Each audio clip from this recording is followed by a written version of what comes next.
The recording has started. करुणामयी माँ प्रभु श्री अरविंद पाद पद्म मोर अनंत कोटि प्रणाम जनाऊँगी। उपस्थित थिबा समस्त प्रज्ञापथर यात्री भाई अपा मानक मोर अंतर भरा प्रणाम एवं शुभेच्छा जनाऊँगी।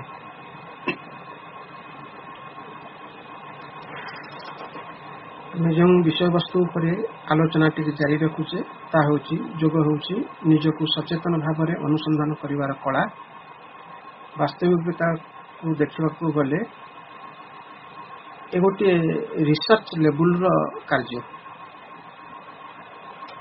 कि दृष्टि कहूँ कि किभली भाव में रिसर्च लेवल रो कार्य कहना प्रभु श्री अरविंद एवं माँ पूर्णयोग पथरे जहाँ सब आवश्यकता रही जहाँ सब त्रुटि जहाँ सब भ्रांति जहाँ सब रही आमर मन भितर से सब प्रांजल भाव में आम मान पाखरे तांकर विभिन्न ग्रंथ माध्यम से उपस्थापन करिसेंती एवं सेई गुड़िक को ही आम अनुध्यान करूँ।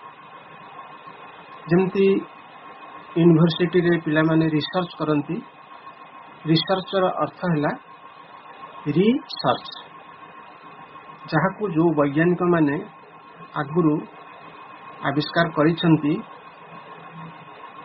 से स्टेटमेंट को प्रथम से माने एनालिसिस करिकी ताकू प्रूफ करती एवं तार फर्दर एक्सटेंशन जिनसटा को उपस्थापित करी से माने ही पीएचडी पाती। तार अर्थ होची रिसर्च आगुरु सबू जणी दिया जाइछि तुम्हें सर्च करके बाहर कर एवं तार सत्यता को उपलब्धि करके मानव सभ्यता पाई कौन तार आवश्यकता अच्छी ताकू तुम्हें रिप्रेजेंट कर पहला पिला मानकर पाठ पढ़ार रिसर्च कार्य होची या कि से माने ही पीएचडी पाती। से कार्यटी किभली भाव में समाज उपयोगी हम एवं तार कौन कौन जिनस आनुषंगिक जिनस उपयुक्त अच्छी से जिनस को से माने विभिन्न पेपर माध्यम लिखिकी पब्लिश करती इंटरनेशनल मैगजीन ठू आरंभ करी नेशनल मैगजीन भितर से सब पब्लिश करा जाए। एतिकी कहिबार तात्पर्य यह थिला माँ प्रभु जहाँ सबू आम मान पाखरे उपस्थापन करुछंती आमे ताकू पढ़ुचे अनुध्यान करुचे अनुध्यान करिकी जे कि आमे सचेतन भाव में जो अनुध्यान करिबा आउ से जोग पथरे किभली भाव में वन स्टेप आगो को जीवा से कथा गुड़िक को एठारे आमे आलोचना करुचे। ये आलोचना करने अर्थ होची ये गोटे पुस्तक को आमे नहीं ना यही संबंधी केते गुड़े तत्व विभिन्न प्रकार मास रेविंदर पुस्तक संग्रह कराही ये टॉपिक टा को आमे आगो को नहीं चलीचे। तेणु जहाँ सबू आमे परवर्ती दुईटी क्लास रे आमे अनुध्यान कले ताको आमे रिप्रेजेंट करथिले निश्चित भाव में एगुड़िक आमर जीवन पथरे अनेक सहायक हेबो बोली मैं आशा करुच्ची। आज से भली विषय को आमे किछि आलोचना प्रसंग को नबा जहाँ को आमे अनुध्यान करी किछि तार स्वरूप को आम भितरे प्रवेश कराइबा एवं निजे अनुभव करिबा ये सब जिनस कौन ये सब कौन पाई कि रखा जाइछि आमे काहे कि पथरे आगो को जीवा सेति पई कि एटा रिसर्च लेवल रो काम हुए तो कहले अत्युक्ति हबो नाही। आपण मानक पाखरे गोटे प्रश्नटी उपस्थापित करुच्ची ये हूँ 8टी प्रश्न अति प्राक काल रे ये प्रश्नटी पचरा जाइथिला आउ ये प्रश्न को किए पचारथिले एवं कहा को पचारथिले आ उत्तर कौन आमे शेष रे यार उत्तर बाहर करिबा। प्रथमे आपण मानकर मस्तिष्क रे मु ए प्रश्नटा को संचालन कराउछि। से प्रश्न प्रथम प्रश्न थिला एपरी गोटे देश अच्छी जोठिकी अछंती जड़े मात्र पुरुष वन मैन आउ थे प्रश्नटी कही एपरी गोटे देश अच्छी जोटि कि अच्छा जड़े मात्र पुरुष। द्वितीय प्रश्नटा हूँ एपरी गोटे गर्त अच्छी जहाँ भितर कि बाहर कौन बाट नहीं। प्रश्नटा हूँ एपरी जड़े स्त्री अच्छी जे कि से हूँ बहुरूपिणी बा व्यभिचारिणी। फोर्थ प्रश्न हूँ एपरी जड़े पुरुष अच्छी जे कि से हूँ से व्यभिचारिणी पति। फिफ्थ प्रश्न हूँ एपरी एक नदी रही जहाँकि उभय दिगरे प्रभावित हुए। एपरी एक विचित्र घर अच्छी जहाँकि 25 प्रकार पदार्थ निर्मित होइछि। एपरी गोटे हंस अच्छी जार कथा शुणा को अति विचित्र लगे। शेष प्रश्न अष्टम प्रश्नटा हूँ एपरी एक चक्र अच्छी जहाँकि छुरा और वज्र निर्मित और आपे आपे से घुरुछि। ये 8टी प्रश्नर उत्तर आपण मस्तिष्क भितर आपण खोजंतु। से समय मु अन्य कथा गुड़िक को उपस्थापन करुच्ची। शेष यार समाधान उत्तर कहवा जे कि ये प्रश्नर उत्तर जहाँ आम आलोचना करुचे ताहारी ऊपर प्रासंगिक जिनस रही। आम समस्ते जानिले ये दुईटी क्लास आम बारंबार आलोचना करिचे आम जो जगत रे बास करुचे सी हूँ अज्ञान त्रिधा जगत। ये अज्ञान त्रिधा जगत रे इगो आउ कार्य करुची आउ इग्नोरांस कार्य करुची। इगो एंड इग्नोरांस आम साधना पथरे अति बाधक। आम रिसर्च करी बाहर करवा से इगो इग्नोरांस जिनस सब भितर कौन कौन रही आम गोटी गोटी ताकू बाहर करवा। माँ और प्रभु ताकू निश्चित भाव में आम सम्मुख में उपस्थापन कर सारी।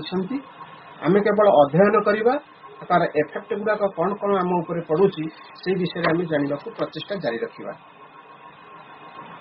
माँ गोटे कथा कहते अस्थिरता उत्तेजन पाकस्थली रोगक्रांत होता है। या ठीक कि भूल विचार करेंगे। ये हूँ माँ को बाणी अस्थिरता और उत्तेजन पाकस्थली रोगाक्रांत होता है। तापर कहते जेकोसी उत्तेजना और जेकोसी संकीर्णता फल असुस्थता अधिक स्थायी हो रही है। को भी आपण माने विचार करंतु। तापर माँ कहते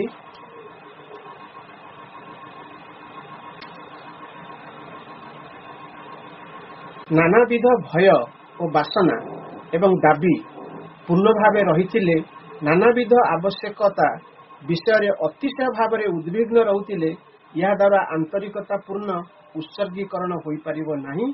यह ठीक विपरीत बोली कहुए। मुझे पाखे 4टी जिनस कहली। गोटे हूँ अस्थिरता उत्तेजना पाकस्थली आमर रोगाक्रांत होची। तापर गोटे कथा कहली जेकोसी उत्तेजना वा जेकोसी संकीर्णता फल असुस्थता अधिक स्थायी हो रही है।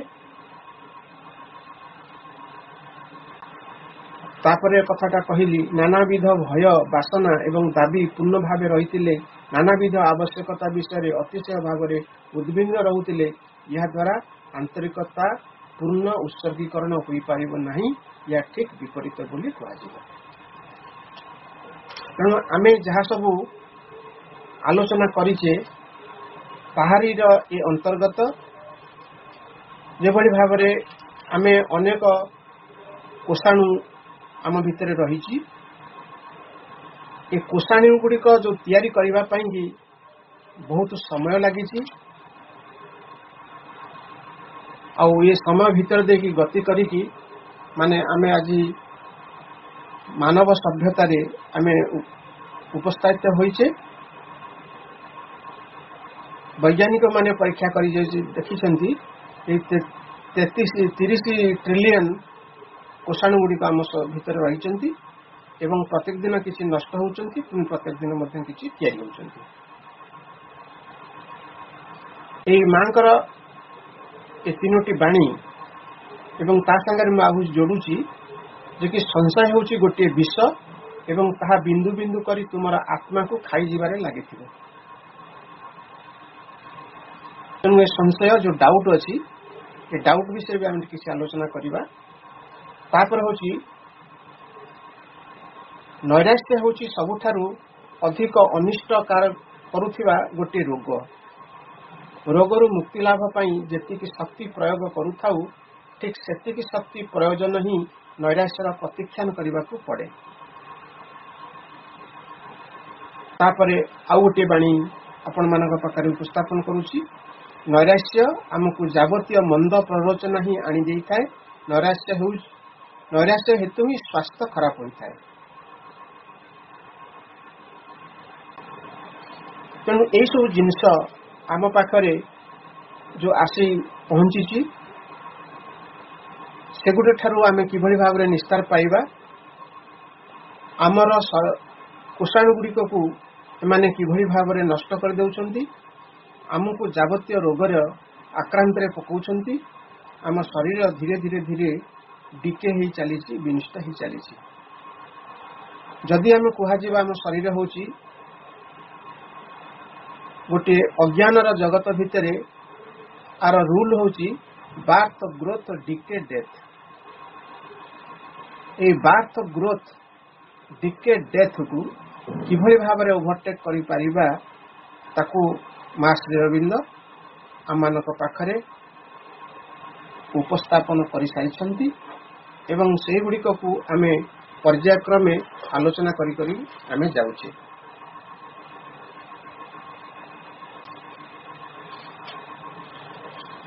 ନିଶ୍ଚିତ ଭାବରେ ଆମେ ଜାଣୁଛେ ଆମ ଯେଉଁ ଜଗତରେ ଆମେ ବାସ କରୁଛେ ଏ ହେଉଛି ତ ପ୍ରଥମେ କହିଲି ଏ ଅଜ୍ଞାନର ତୀର୍ଦ୍ଧା ଜଗତ। ଏଠାରେ ଆମେ କୌଣସି ହିସାବରେ ଯେଉଁ ଜୀବନ ଯାପନ କରୁଛେ ସେ ଗୋଟିଏ ଆନନ୍ଦଦାୟକ ଜୀବନ ନୁହେଁ, କିନ୍ତୁ ଯେଉଁ ଜୀବନ ଯାପନ କରୁଛେ ତାହା ଗୋଟିଏ କହିପାରିବା ଏଟା ହେଉଛି ଗୋଟେ ଖୁସି, ଆଉ ଯୋଉ ଖୁସି ଭିତରେ ଆମର ରହିଛି ଦୁଃଖ। ଏ ଦିଟା ଆମ ପାଖରେ ଯୋଡ଼ି ହେଇକି ରହିଛି। ସମ୍ପୂର୍ଣ୍ଣ ଆନନ୍ଦ ଭିତରେ ଆମେ ରହିନାହେଁ, ସେ ଆନନ୍ଦଟିକୁ ଆମେ ଖୋଜି ଚାଲିଛେ, କିନ୍ତୁ ସେ ଆନନ୍ଦର ସ୍ୱରୂପ ଆମ ପାଖରେ ଏପର୍ଯ୍ୟନ୍ତ ପହଞ୍ଚି ପାରି ନାହିଁ। ତେଣୁ ନିଶ୍ଚିତ ଭାବରେ ଆମେ ସେଇ ଜିନିଷକୁ ଅନୁସନ୍ଧାନ କରୁଛେ ଯାହାର ରହସ୍ୟକୁ ପ୍ରଭୁ ଶ୍ରୀ ଅରବିନ୍ଦ ତାଙ୍କର ଗ୍ରନ୍ଥମାନଙ୍କରେ ଆବିଷ୍କାର କରିସାରିଛନ୍ତି ଏବଂ ତାକୁ ଆମେମାନେ ମିଶିକି ଆମେ ପୁନରାଲୋଚନା କରିବା। ମା କହୁଛନ୍ତି ରାତି ଅନିନ୍ଦ୍ରା ହେବାକୁ ଚେଷ୍ଟା କରିବା ବେଳେ କେବେ ବି ଏକ ଉପଯୁକ୍ତ ପଦ୍ଧତି ନୁହେଁ। ଆବଶ୍ୟକ ନିଦ୍ରାକୁ ଦମନ କରିଦେଲେ ଶରୀର ନିଷ୍କ୍ରିୟ ହୋଇଯାଏ ଏବଂ ଜାଗ୍ରତ ସମୟରେ ଆବଶ୍ୟକ ସଚେତନତା ପାଇଁ ଅନୁପଯୁକ୍ତ ହୋଇଯାଏ। ଉପଯୁକ୍ତ ପନ୍ଥା ହେଉଛି ନିଦ୍ରାକୁ ରୂପାନ୍ତରିତ କରିବା, କିନ୍ତୁ ଦମନ କରିବା ନୁହେଁ। ଏ ପ୍ରଭୁ ଶ୍ରୀ ଅରବିନ୍ଦଙ୍କର ବାଣୀ। ମାଙ୍କର ବାଣୀ ଆଉ ପ୍ରଭୁଙ୍କର ବାଣୀ ଏକା। ଏଇ ଜିନିଷକୁ ଆମେ ସମସ୍ତେ ଯାହା ସବୁ ଅନୁଧ୍ୟାନ କରୁଛେ ସେ ନିଶ୍ଚିତ ମାର୍ଗରେ ଗୋଟେ ରହସ୍ୟମୟ ଜିନିଷ ହେଇକି ରହିଛି। ପ୍ରଭୁ ଶ୍ରୀ ଅରବିନ୍ଦ 1920 ମସିହା ଏପ୍ରିଲ ମାସରେ ତାଙ୍କର ସାନ ଭାଇ ବାରୀନ୍ଦ୍ର କୁମାରଙ୍କୁ ଗୋଟେ ପତ୍ର ଲେଖିଥିଲେ। ଏ ପତ୍ରଟିକୁ ଯଦି ଆମେ ପଢିବା ତାହେଲେ ଯେ ରୂପାନ୍ତର ଯୋଗର ଆମେ ଯୋଉ ଅନୁସନ୍ଧାନ କରୁଛେ ତାର ସବୁ ତାତ୍ପର୍ଯ୍ୟଟିକୁ ଆମେ ଟିକେ ତାର ଝଲକ ପାଇପାରିବା। ପ୍ରଭୁ ତାଙ୍କ ଭାଇଙ୍କ ପାଖକୁ ଲେଖୁଛନ୍ତି ଏହି କଥାଟି ବାରୀନ୍ଦ୍ର କୁମାର ପାଖକୁ, ଅତି ମାନସ ଅବସ୍ଥା ପ୍ରାପ୍ତ ନହେଲା ପର୍ଯ୍ୟନ୍ତ ପୃଥିବୀର ଅନ୍ତିମ ରହସ୍ୟ ବିଷୟ ଜାଣି ହେବ ନାହିଁ। ଅତିମାନସ ସାହାଯ୍ୟ ବିନା ପୃଥିବୀର ବିଭିନ୍ନ ଜଟିଳ ପ୍ରଶ୍ନର ସମାଧାନ ସମ୍ଭବ ନୁହେଁ। ତାପରେ ପ୍ରଭୁ ଲେଖୁଛନ୍ତି, କିନ୍ତୁ ଏହାକୁ ପ୍ରାପ୍ତ କରିବା ଏତେ ସହଜ କଥା ନୁହେଁ। 15 ବର୍ଷ ଯୋଗ ସାଧନା କଲା ପରେ ମୁଁ ଏବେ ମାତ୍ର ଅତିମାନସର 3 ଅବସ୍ଥା ମଧ୍ୟରୁ ସର୍ବନିମ୍ନ ସ୍ତର ମଧ୍ୟକୁ ଆରୋହଣ କରୁଛି ଓ ମୋର ସମସ୍ତ ଗତିବୃତ୍ତିକୁ ତାହାରି ମଧ୍ୟକୁ ଉନ୍ନୀତ କରିବାକୁ ଚେଷ୍ଟା କରୁଛି। ଏ ହେଉଛି 1920 ମସିହାର କଥା। ତାପରେ ପ୍ରଭୁ ପୁଣି ତାଙ୍କ ପାଖକୁ ଲେଖୁଛନ୍ତି, କିନ୍ତୁ ଏହି ସିଦ୍ଧି ସମ୍ପୂର୍ଣ୍ଣ ହେଲେ ଏଥିରେ ସନ୍ଦେହ ନାହିଁ ଯେ ଭଗବାନ ମୋ ଜରିଆରେ ଅତିମାନସ ସିଦ୍ଧି ଅନ୍ୟମାନଙ୍କୁ ମଧ୍ୟ ଦେବେ। ତାପରେ ପ୍ରଭୁ କହୁଛନ୍ତି, ସେତେବେଳେ ସେମାନଙ୍କୁ ଖୁବ୍ ଅଳ୍ପ ଚେଷ୍ଟା କରିବାକୁ ପଡ଼ିବ। ସେତିକିବେଳେ ମୋର ଅସଲ କାର୍ଯ୍ୟ ଆରମ୍ଭ ହେବ। ମୁଁ ମୋର କାର୍ଯ୍ୟକୁ ତର୍ବର ଭାବରେ ଶେଷ କରିବା ପାଇଁ ବ୍ୟଗ୍ର ନୁହେଁ। ତେଣୁ ପ୍ରଭୁ ଏହି କାର୍ଯ୍ୟକୁ ରୂପାୟନ ଦେବା ପାଇଁ 30 ବର୍ଷ ବ୍ୟୟ କରିଥିଲେ। ତାହା ଥିଲା ଏକ ନୂତନ ଆଧ୍ୟାତ୍ମିକ ଦୁଃସାହସିକ ଅଭିଯାନ। ଏହା ଆମେ ସମସ୍ତେ ଜାଣିସାରିଲେଣି। ଏହି ଅଭିଯାନରେ ସବୁ କଣ କଣ ରହିଛି ଆଉ ସେ କାର୍ଯ୍ୟଗୁଡ଼ିକ କିଭଳି ଆଗେଇ ଚାଲୁଛି, ଆମେ ଗୋଟି ଗୋଟି ସବୁ ଆଲୋଚନା କରି ଚାଲିବା। ମା କହୁଛନ୍ତି, ପ୍ରଭୁ 1926 ମସିହା ନଭେମ୍ବର 24 ତାରିଖରେ ଯେଉଁ ଏକାନ୍ତ ବାସ କଲେ, ସେହି ସମୟରେ ମା ପ୍ରଭୁ ଯାହା ସବୁ ସଂକଳ୍ପ କରୁଥିଲେ, ଯାହା ସବୁ ଦ୍ରଷ୍ଟା ଭାବରେ ଦେଖୁଥିଲେ, ଯେଉଁ ସବୁ ତତ୍ତ୍ୱଗୁଡ଼ିକ ଆବିଷ୍କାର କରୁଥିଲେ, ମା ତାଙ୍କୁ ଏ ମାନବ ସଭ୍ୟତା ଉପରେ ପ୍ରୟୋଗ କରୁଥିଲେ। ତେଣୁ ସେଇ ଯେଉଁ ପ୍ରୟୋଗାତ୍ମକ ଯୋଗ, ଏ ଯୋଗର ଆଉ ଗୋଟେ ନାଁ ଅଛି ଯେ କି ପ୍ରୟୋଗାତ୍ମକ ଯୋଗ। ଯଦି এই ମାନବ ସଭ୍ୟତା ଉପରେ এটা ପ୍ରୟୋଗ ନ କରା ହୋଇଥାନ୍ତା, ତାହେଲେ ପ୍ରଭୁ ଶ୍ରୀ ଅରବିନ୍ଦ এই 30 ବର୍ଷ ଭିତରେ ସେ ପହଞ୍ଚି ପାରିନଥାନ୍ତେ। ସେପଟେ ଯାହା ସେ ଆବିଷ୍କାର କରୁଛନ୍ତି, ମା ଏପଟେ ତାକୁ ମାନବ ସଭ୍ୟତା ଉପରେ ପ୍ରୟୋଗ କରୁଛନ୍ତି। ଯେତେବେଳେ କିଛି ସାଧକମାନେ ସାଧିକାମାନେ ମାଙ୍କୁ ପ୍ରଶ୍ନ କରୁଥିଲେ, ମା ଏପରି ସବୁ ଲୋକ କାହିଁକି ଆଶ୍ରମରେ ରଖୁଛନ୍ତି ଯେଉଁମାନେ ଆଶ୍ରମର ସବୁ ବିଭ୍ରାନ୍ତିକର ଜିନିଷ ନଷ୍ଟଭଷ୍ଟ କରିବାରେ ସେମାନେ ସବୁ ଆଗେଇ ଯାଉଛନ୍ତି। କିଛି ଲୋକ ମାଙ୍କ ପାଖକୁ ଆସିଥିଲେ, ଯେ କି ଆଶ୍ରମର ପ୍ରେସରେ ଜଣକୁ ସ୍ଥାନ ଦେଇଥିଲେ। ମା ସେ ବ୍ୟକ୍ତିଟି ଆଶ୍ରମରେ ମଦ୍ୟପାନ କରିକି ଅନ୍ୟକୁ ମଧ୍ୟ ପିଟାମରା କରୁଥିଲା। ମାଙ୍କ ପାଖରେ ଏଇଭଳିଆ କମ୍ପ୍ଲେନ୍ ଯେତେବେଳେ ପହଞ୍ଚିଲା, ମା ସେଭଳି ଲୋକକୁ କାହିଁକି ଆଶ୍ରମରେ ସ୍ଥାନ ଆପଣ ଦେଉଛନ୍ତି? ମାଙ୍କର ଗୋଟିଏ ଜିନିଷ ସମସ୍ତଙ୍କୁ ଜଣାଇ ଦେଇଥିଲେ, କାହିଁକିନା ଇଏ ହେଉଛି ଗୋଟିଏ ଲାବୋରେଟୋରୀ। ଯେମିତି ଆଜିକାଲି କିଛି ପ୍ରାଇଭେଟ ସ୍କୁଲ ରହିଛି, ଯେ କି ସବୁ ଫାର୍ଷ୍ଟ କ୍ଲାସ ପିଲାଙ୍କୁ ନେଇକି ସେମାନେ ଏକ୍ଜାମ ଦେଇକି ତାଙ୍କୁ ସବୁ ତିଆରି କରୁଛନ୍ତି। ଆଉ ଆମ ଶ୍ରୀ ମା ଶ୍ରୀ ଅରବିନ୍ଦ ପୂର୍ଣ୍ଣାଙ୍ଗ ଶିକ୍ଷା କେନ୍ଦ୍ରରେ ଯେଉଁ ସ୍କୁଲ ରହିଛି, ଅତି ଲୋ ଲେବୁଲର ପିଲା ରହୁଛନ୍ତି ଏବଂ ଅତି ହାଇ ଲେବୁଲ ପିଲା ମଧ୍ୟ ରହୁଛି। କାରଣ ଏ ଅନୁଷ୍ଠାନ ହେଉଛି ଗୋଟେ ରିସର୍ଚ୍ଚ ଲାବୋରେଟୋରୀ। ମା ସେମିତି ଶ୍ରୀ ଅରବିନ୍ଦଙ୍କ ଆଶ୍ରମକୁ ଗୋଟେ ରିସର୍ଚ୍ଚ ଲାବୋରେଟୋରୀ ହିସାବରେ ତିଆରି କରିଥିଲେ, ଯୋଉଠିକି ସବୁ ପ୍ରକାର ଜିନିଷକୁ ରଖିକି ସେଠି ରିସର୍ଚ୍ଚ କରିବାକୁ ପଡ଼ିବ। ଭଲ ଲୋକ ରହିବେ, ଖରାପ ଲୋକ ରହିବେ, ବଦମାସ ଲୋକ ରହିବେ, ଏଇଭଳି ଲୋକଙ୍କୁ ସେ ନେଇକି ରିସର୍ଚ୍ଚ କରୁଥିଲେ। ସେତିକି ପାଇଁକି ସେ ଆଲାଉ କରିଥିଲେ। ଯେଉଁ ଲୋକ ମଦ ଖାଇକି ଏପରି ଭଙ୍ଗାରୁଜା କରୁଥିଲା, माँ पाखक डाकिले कहले माँ पचारे कि तुम मद्यपान करुच से कहले हाँ करुच ना मद्यपान कर पैसा कौटू आन ना घर आनी कि रखी आपको किसी देदी कहले ठीक अच्छे तुम मद पीओ कि असुविधा ना किंतु मु जो आशीर्वाद पुष्पटी दौजी तुम्हें मुंड उपर रख आउ तुम्हें पीब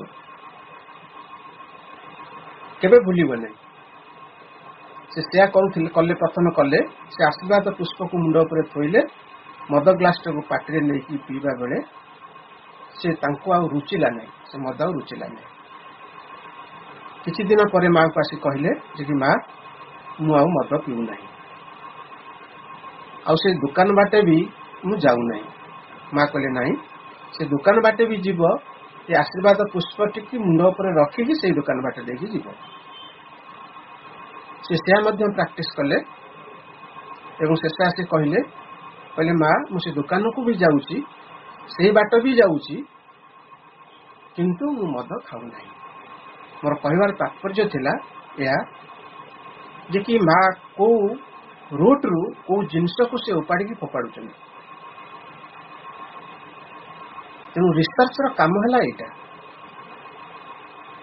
जो टॉपिक टा आम रखीजे जे कि सचेतन भाव में अनुसंधान करवा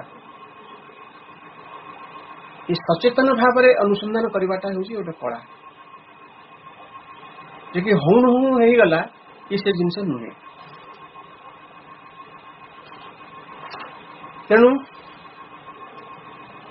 माँ पाखरे तो सबू शक्ति रही आम समस्ते जानी सारे प्रभु श्री अरविंद माँ पुस्तकर पुंखानुपुंख भाव में 6ठ अध्याय वर्णना कर सी होती माहेश्वरी सी होती महाकाली सी होती महालक्ष्मी सी होती महासरस्वती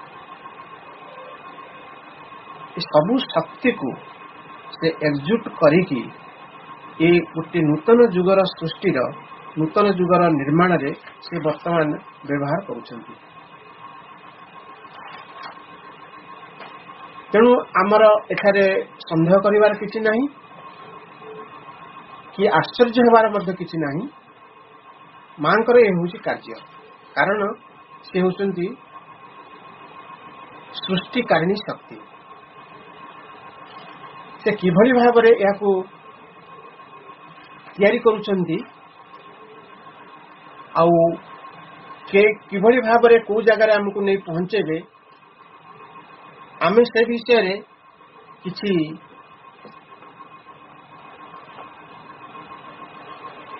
संदेह करिवार नहीं आमर जो थिले कवि माने थिले दिग्दर्शक मानक थिले आगुरु से सब विभिन्न कविता लिखिचंती से जो कविता लिखिचंती आउ वर्तमान प्रभु श्री अरविंद माँ जो तत्व पर आधारित करुचंती ये गोटे समय आसी आम अनुध्यान करवा कवि लिखुचंती कि सुंदर आहा कि आनंदमय यही विशाल संसार धन्य महाप्रभु महिमा तुमर अटे अनंत अपार सूर्य चंद्र तारा तुमरी आज्ञा रे बरसंती ज्योति राशि तुमरी कुसुम प्रतिभा भातरे हसई आनंदे भासी पिता माता बंधु भाई भगिनीर हृदय देइछ प्रीति तेणु मु संसारे रहिछि आनंदे सुख भुंजी नीति नीति दिय भक्ति प्रभु हृदय मोहर विराज नित्य तहिरे सत्य पथे रही तुमरी आशारे जाऊ मो दिन महीरे यही कथा से लिखिछंती जे कि कहउछंती जे कि सुख भुंजी नीति नीति वास्तविकता आम सुख भोजुच नीति नीति ये सुख भितरे जे दुखटी रही आमे ता परवर्ती स्टेज रे जानूचे ये सुखटा हूँ अविमिश्रित दुख माने दुख नुहे सुखटा दुख सहित मिसिकी रही ତେଣୁ ପ୍ରଭୁ ତାଙ୍କର ସାବିତ୍ରୀ ମହାକାବ୍ୟରେ ଗୋଟେ ଛୋଟିଆ ଜିନିଷଟେ ଆମମାନଙ୍କ ପାଖରେ ମୁଁ ଉପସ୍ଥାପନ କରୁଛି ଯାହା ଲେଖିଛନ୍ତି। ସେ ଗୋଟିଏ ହେଉଛି ଯେ କି ସୂକ୍ଷ୍ମ ଭୌତିକ ଜଗତ। ସେ କାହାକୁ କହୁଛନ୍ତି? ଯୋଉ ରୂପାନ୍ତରିତ ଜଗତ ହବ, ସେ ସୂକ୍ଷ୍ମ ଭୌତିକ ଜଗତରେ କଣ କଣ ଜିନିଷ ଅଛି, ଆମ ଜଗତ ଆଉ ସୂକ୍ଷ୍ମ ଭୌତିକ ଜଗତ ଭିତରେ ଗୋଟେ କମ୍ପାରିଜନ କରିକି ସେମାନଙ୍କ ପାଖରେ ଉପସ୍ଥାପନ କରାଇଛନ୍ତି। ସେଇ ଜିନିଷକୁ ମୁଁ ମଧ୍ୟ ଆପଣମାନଙ୍କ ପାଖରେ ଉପସ୍ଥାପନ କରାଉଛି, କାରଣ ଏ ହେଉଛି ରିସର୍ଚ୍ଚ ଜିନିଷ। ପ୍ରଭୁ ଲେଖି ଯାଇଛନ୍ତି, ତାକୁ ଆମେ କଣ କରିବା? ଅନୁଧ୍ୟାନ କରିବା, ପଢିବା ଏବଂ ତାକୁ ଆମ ମାନଙ୍କ ଭିତରେ ନିଜେ ନିଜେ ତାକୁ ଗୋଟେ ଆଲୋଚ୍ୟ ବିଷୟବସ୍ତୁ ହିସାବରେ ଗ୍ରହଣ କରିବା। ଏ ହେଉଛି କାମ। ଆମର ଏଠି କିଛି କାରସାଦି ନାହିଁ। ପ୍ରକୃତରେ ମା ଓ ପ୍ରଭୁ ସବୁ ତତ୍ତ୍ୱ ଗୁଡ଼ିକ ସେ ଉପସ୍ଥାପନ କରିସାରିଛନ୍ତି। ସେଇ ଜିନିଷକୁ ଆମେ ପୁଣି କଣ ରିସର୍ଚ୍ଚ କରୁଛେ। ଆମ ପାର୍ଥିବ ଜଗତ ସୁଦୃଢ ଜଡ ଆବରଣ ଦ୍ୱାରା ଗଠିତ ହୋଇଛି। ଏଇଟା ସମସ୍ତେ ଆମେ ଜାଣିଛେ। ଆମେ ଯୋଉ ବିଲ୍ଡିଂ ଟା ତିଆରି କରୁଛେ, କେତେ ତା ଦେହରେ କଂକ୍ରିଟ ଗୋଡି ଦେଇ ଲୁହା ରଡ ଦେଇକି ତିଆରି କରିଛେ। ତେଣୁ ପ୍ରଭୁ କହୁଛନ୍ତି ଆମ ପାର୍ଥିବ ଜଗତ ସୁଦୃଢ ଜଡ ଆବରଣ ଦ୍ୱାରା ଗଠିତ ହୋଇଛି। ଯୋଉ ସୂକ୍ଷ୍ମ ଜଗତ ଆସିବ, ସେଠାରେ ଏହି ଜଡ ଆବରଣ ନାହିଁ। ହେଲା ଫାଷ୍ଟ। ସେକେଣ୍ଡ ଥିଙ୍ଗ କହୁଛି ମୁଁ, ଆମ ଶରୀରରେ ରକ୍ତ ମାଂସ ହାଡ ଅଛି। ଆମେ ପଞ୍ଚଭୂତ ତତ୍ତ୍ୱରୁ ଗଠିତ ହୋଇଛୁ। ଜଡକୁ ଖାଇକି ବଞ୍ଚୁଛୁ। ସେ ମେଡିସିନ ହଉ, ଫୁଡ ହଉ, ସବୁ ଯାକ ହଉଛି ଜଡ। ଆମେ ଜଡକୁ ଖାଇକି ବଞ୍ଚୁଛୁ। କିନ୍ତୁ ସେଠାରେ ସେମାନେ ସୂକ୍ଷ୍ମ ତତ୍ତ୍ୱରେ ଗଠିତ। ରକ୍ତ ମାଂସ ହାଡ ଶରୀର ନୁହେଁ। ଜଡକୁ ଖାଦ୍ୟ ରୂପେ ଗ୍ରହଣ କରନ୍ତି ନାହିଁ। ଜଡକୁ ବନ୍ଧୁତ୍ୱ ସହ ଆନ୍ତରିକତା ସୃଷ୍ଟି କରାନ୍ତି। କେତେ ନୋବୁଲ ଜିନିଷ ଆମେ ପାଉଛେ। ଦେଖନ୍ତୁ, ଆମେ ଏଠି ଜଡକୁ ଖାଇକି ବଞ୍ଚୁଛେ, ସେଠି ଜଡ ସହିତ ସେ ବନ୍ଧୁତା ସ୍ଥାପନ କରନ୍ତି, ଅନ୍ତରଙ୍ଗତା ସ୍ଥାପନ କରନ୍ତି ସେ ସୂକ୍ଷ୍ମ ଜଗତରେ। ଆମେ ଯୋଉ ରୂପାନ୍ତରିତ ଜଗତ କଥା କହୁଛେ, ସେଇ ଜଗତରେ ପ୍ରଭୁ ଆଭାସ ଦଉଛନ୍ତି। ତାପରେ ପ୍ରଭୁ କହୁଛନ୍ତି ଆମ ପାର୍ଥିବ ଜଗତ ବିକୃତି ଦ୍ୱାରା ଆଚ୍ଛନ୍ନ। ଆମ ପାର୍ଥିବ ଜଗତ ବିକୃତି ଦ୍ୱାରା ଆଚ୍ଛନ୍ନ। ମୁଁ ଯଦି ଅସୁନ୍ଦର, ତାହେଲେ ବିଭିନ୍ନ ପ୍ରକାର କ୍ରିମ ପାଉଡର ମାରିକି ସୁନ୍ଦରତାଟାକୁ ମୁଁ ସାମ୍ନାରେ ଦେଖଉଛି। ଯେମିତି ଘର ପୁରା ଅପରିଷ୍କାର ରହିଛି, ମୁଁ ତା ଦେହରେ କାର୍ପେଟ ପକେଇ ଦେଇକି ସୁନ୍ଦରତା ଦେଖଉଛି। ଏହା ସବୁ ଆପଣମାନେ ସବୁ ଜାଣିଛନ୍ତି, ମୁଁ ଆକୁ ବିଶେଷ ନ୍ୟାରେସନ କରୁନାହିଁ। ସେଇଥିପାଇଁ ପ୍ରଭୁ କହୁଛନ୍ତି ଆମ ପାର୍ଥିବ ଜଗତ ବିକୃତି ଦ୍ୱାରା ଆଚ୍ଛନ୍ନ। ମୁହଁରେ କେତେ ହସ ହସ ମିଠା କଥା କହୁଛି, ସାମ୍ନାରେ ଦେଖିଲେ ଯେତେବେଳେ ସେ ବ୍ୟକ୍ତି ସାମ୍ନାରୁ ଚାଲି ଯାଉଛି, ତାପରେ ମୁଁ କହୁଛି ବଦମାସ ଲୋକଟା ବା, ସେ ଏମିତି ନାହିଁ ସେମିତି କରିଥିଲା, ସେମିତି ନାହିଁ ସେମିତି କରିଥିଲା। ଇଏ ହେଉଛି ବିକୃତି। ଆମ ପାର୍ଥିବ ଜଗତ ବିକୃତି ଦ୍ୱାରା ଆଚ୍ଛନ୍ନ। ସେଠାରେ ଯୋଉ ସୂକ୍ଷ୍ମ ଜଗତ କଥା କହୁଛନ୍ତି, ସେଠାରେ ସୌମ୍ୟତା ପୂର୍ଣ୍ଣ, ସୁନ୍ଦରତାରେ ପୂର୍ଣ୍ଣ, ସକଳ ଆପଣାର ସତ୍ୟ ସ୍ୱରୂପ ସ୍ଥିତ। ଏହି କଥାକୁ ଆମେ ଅନୁଧ୍ୟାନ କରୁଛେ, ଭଲ ଭାବରେ ଆମ ମସ୍ତିଷ୍କ ଭିତରେ ସଞ୍ଚାଳନ କରିବା। ଆମେ ଯୋଉ ଜଗତରେ ବାସ କରୁଛେ, ସେ ଜଗତଟା କେମିତି? ମା ଓ ପ୍ରଭୁ ଯୋଉ ଜଗତକୁ ଆଙ୍ଗୁଳି ନିର୍ଦ୍ଦେଶ କରି ଦେଖାଉଛନ୍ତି, ସେ ଜଗତଟା କେମିତି? ତେଣୁ ଆମକୁ କିଭଳି ଭାବରେ ପ୍ରସ୍ତୁତ ହେବାକୁ ପଡିବ। ଚତୁର୍ଥ କଥା କହୁଛନ୍ତି ଆମ ପାର୍ଥିବ ଜଗତର ମନ ମାନୁଷିକ ଚିନ୍ତାର କାଳିମାରେ କଳୁଷିତ ହୋଇଯାଇଛି। ଜାଣିଛୁ, ଯୋଉ ପାର୍ଥିବ ଜଗତରେ ଆମେ ବାସବାସ କରୁଛେ, ସେ ମାନୁଷିକ ଚିନ୍ତାର କାଳିମାରେ, ଏ ଯୋଉ ଚିନ୍ତାଟା କରୁଛେ, ଆଧରେ କିଛି ସ୍ୱଚ୍ଛତା ନାହିଁ। ସେଇ ଜିନିଷକୁ ଆମେ ବର୍ତ୍ତମାନ ପଢିବା। କେତୋଟି ଯୋଉ ବାଣୀ ମୁଁ ପଢିଲି, ତାକୁ ନ୍ୟାରେସନ କଲାବେଳେ ସେଇ ଜିନିଷ ସବୁ ଆସିବ। ଯଦି ମାନୁଷୀ ଚିନ୍ତାର କାଳିମାରେ आमे जो पार्थिव जगत अच्छी ताले सूक्ष्म जगत कौन अच्छी सेठारे मन सुनिर्मल वायुमंडल रे स्थान पाई। देखंतु माँ प्रभु केते अद्भुत कथा को आम मान पाखरे उपस्थापन करुछंती। ये सब पढ़िले रोम सिंहरण होउची।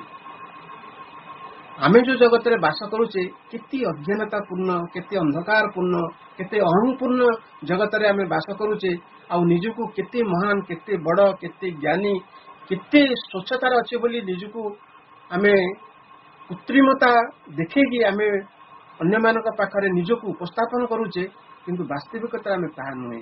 से जो सूक्ष्म जगत हम से सूक्ष्म जगतर चारोटी अवस्था कथा मु आपण मानक पाखरे उपस्थापन कली। तापर कथा होची बहुत जो बाणी गुड़िक मु पढ़िली से बाणी गुड़िक को मु टिके टिके नरेशन नदेले ये जिनस सब सहजरे धरी हब नहीं।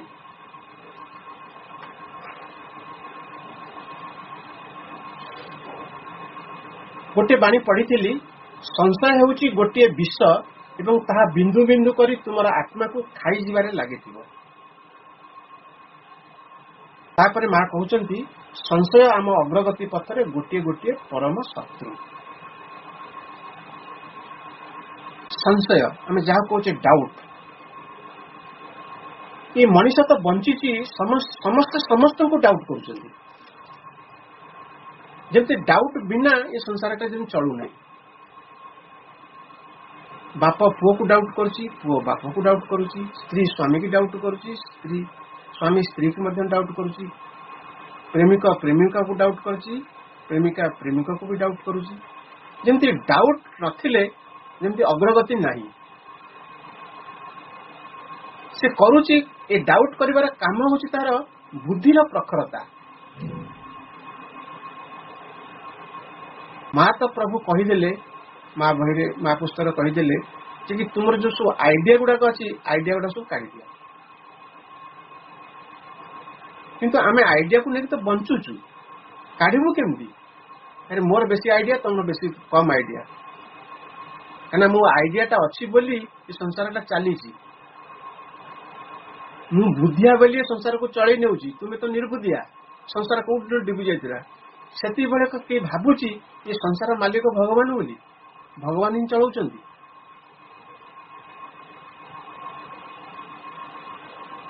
तेणु आमे डाउट रे रहिबा ना डाउट लेस रे रहिबा। सतर जेमते हम लागुची माने डाउटफुल आमे समस्त को डाउट कले माने आमे तिष्टिबा डाउट न कले तिष्टिबा नहीं। वास्तविकता से नुहे।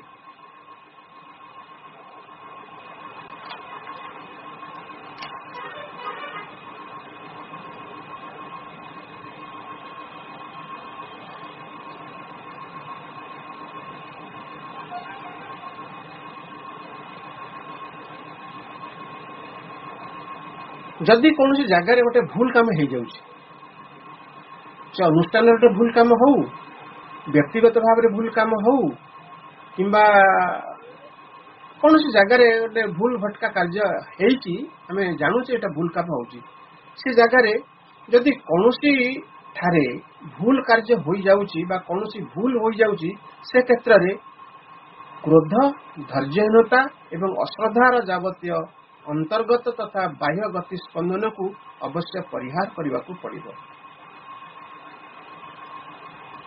भितर हो तो नहीं यदि भूल हो जाए तो रागुचे आम धैर्य तो विच्युत हो जाउछि आउ से व्यक्ति प्रति हो से अनुष्ठान प्रति हो आम अश्रद्धा भी जात हो जाउछि। जदि होउछि ताले आमे धारा को पादरे आमे आगे चलीचे आगौचे ना पछौचे एटा होचे हमर रिसर्चर जिनस। तापर कहउचंती जावतीय अंतर्गत तथा बाह्य गति स्पंदन को अवश्य परिहार करने को पड़ो। माँ सबू जानती बोली कहब कौन सी प्रकार संघात सृष्टि न करी स्थिर होई यथाशक्ति उत्तम रूपे जावतीय कार्य को करुथिबो अथवा कराई नेउथिबो। जदि एई कथाटी को आमे मानिबा ताले केते हार्मोनी सृष्टि हो कहूँ तो आमे हार्मोनी हार्मोनी हार्मोनी कहीकि माने गला चित्कार करूचे कि क्रोध को संवरण करूचे कि धैर्यहीनता को आमे संवरण करूचे कि अश्रद्धाटा को आमे आम भीतर हटई पारुचे कि भूल तो जने कला कि अनुष्ठान टे कला आम भीतर क्रोध जात होउची आम भीतर धैर्यहीनता सृष्टि होउची आम भीतर अश्रद्धा हो जाउची ताले काहेकि कने से जिनसटा हमको रिलेट करूची काहेकि आमे को जीवन में केबे किसी भूल करी नै जदि भूल करूचे ताले भूल रा बाटटा को सुधारिबो किए तेनु प्रभु कहउचंती मां सबु जानंती बोली कह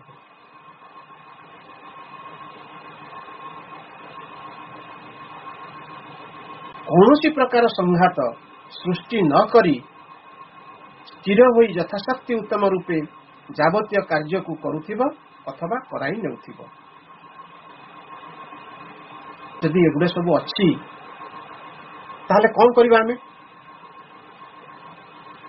जावतीय प्रकार दुर्व्यवहार एवं अपमान ऊर्ध्वरे रहिबो कहीं मते रेस्पेक्ट देला नहीं से कहीं मते पचारि के काम कला नहीं ये स्वभावटा आसुची कोठु निज तो अहंचेतन भीतर आसुची न पचरा न पचारा न कहला न कहला माँ तो सब जानुचंती माँ सब देखुचंती से पूर्ण विश्वास टाइम भीतर रही कि ये जगतटा आमर ना मांगर ये जगत को माँ सृष्टि कर आम सृष्टि कर तार रक्षणाबेक्षण सी कर आम करुचे तेणु जावतीय प्रकार दुर्व्यवहार एवं अपमान ऊर्ध्वे रहिबा ता आम निजको ही यथार्थ रे जड़ करी रखिबो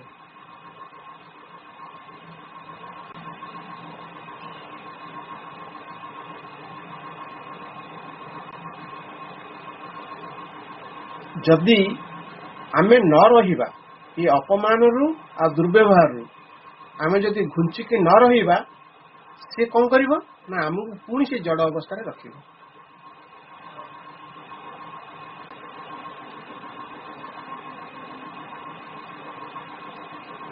तापरे माँ कहउचंती असदिच्छा ईर्षा कलह गाली गुलज विषय रे मु एतिकी कहिबी जे आमको आंतरिकता सहित ए सबुर ऊर्ध्वरे रहिबाकू पड़िबो एवं एक उदार हस द्वारा ही तिक्ततम कथार मध्य जवाब देबाकू हेबो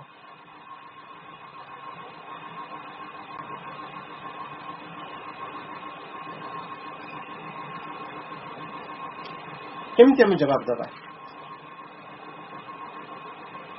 जितेबाला आम भीतर झगड़ा लगुच आम सब शाब्दिक व्यवहार गुड़ा कौन हो अपशब्द गुड़िक व्यवहार कर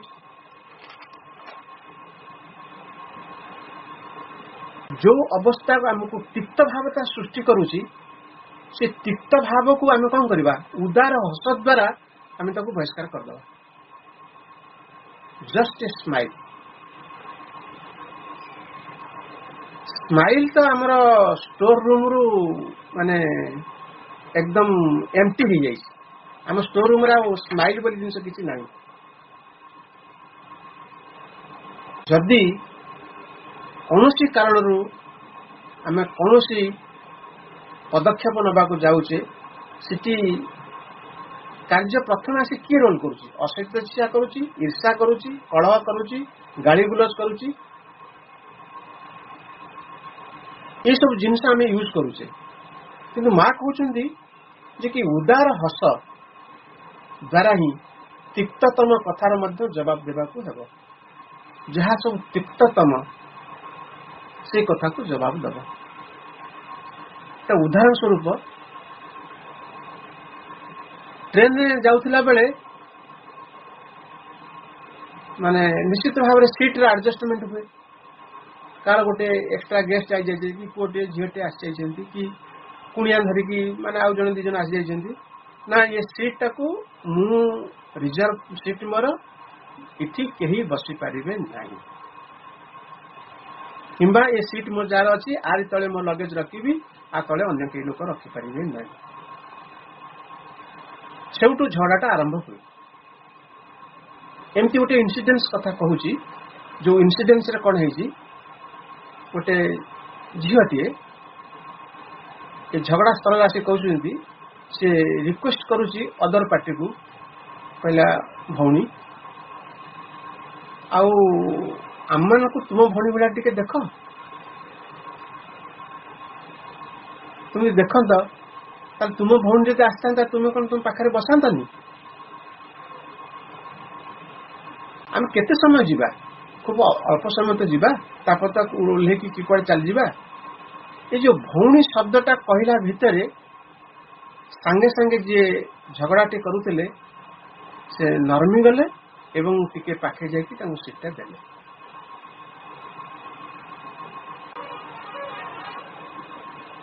चिकागो सहर रे से भली अवस्था रे जेतबेले विवेकानंद जाइकी कहिथिले भाई और भौणी मोर प्रिय भाई और भौणी यही शब्द रे 3 मिनिट पर्यंत ताली बाजी और समस्त निशब्द हो जाते गांभीर्य स्वर रे से प्रथम संबोधन करते समस्त को भाई और भौणी ये सद्भावना सत् चिंता आम भीतर जदि जागृत हो जाता ताले आमे कोठी ना कोठी पहुंचने तार किसी सीमा नहीं आमे वास्तविकता रे मां श्रीबिंदर ग्रंथ सब अध्ययन करुचे किंतु तार उपयुक्त तत्वटी को आम जीवन भीतर प्रयोग करिवार गोटे समय आसी जाइछि तेणु हुए तो एमती गोटे टॉपिक बछा जाइछि जे कि सचेतन भाव में अनुध्यान करवा ये हूँ जोगर कला बोली कह जदि वास्तविकता या थाए ताहले ये कलापूर्ण जोगटी को जदि आम ग्रहण करीचे ताहले आम सचेतन भाव में कहीं ग्रहण करवा नहीं अचेतन भाव में कहीं ग्रहण करवा जदि सचेतन भाव में ग्रहण करुचे ताहले रिसर्च करवा पिला मन जंदी पीएचडी पाइबा रिसर्च करुचंदी आमे मध्य सेमती रिसर्च करवा निज पाई कि मानव सभ्यता पाई कि तार कौन विनियोग हो पारे तार मध्य सूत्र बाहर करवा यही सूत्र सब बाहर करी आमे पादे पादे सब आगेगा अनेक कथा मु आज उपस्थापन करिछि आको संपूर्ण करी नहीं अन्य दिन मानक एटा संपूर्ण करवा जे कि जो प्रथम 8टी प्रश्न पचारि थिली से 8टी प्रश्नर समाधान मध्य करवा आज समय हो जाइछि एतिके रहिबा मां प्रभुंक पाखरे आज वक्तव्यटी को समर्पण करुछि एवं समस्त को पुनराय अभिनंदन प्रणाम जनाउछि मां प्रभुंक पाखरे विनम्र प्रणाम जनाइछि रहुछि Vande Mataram. This session is no longer being recorded.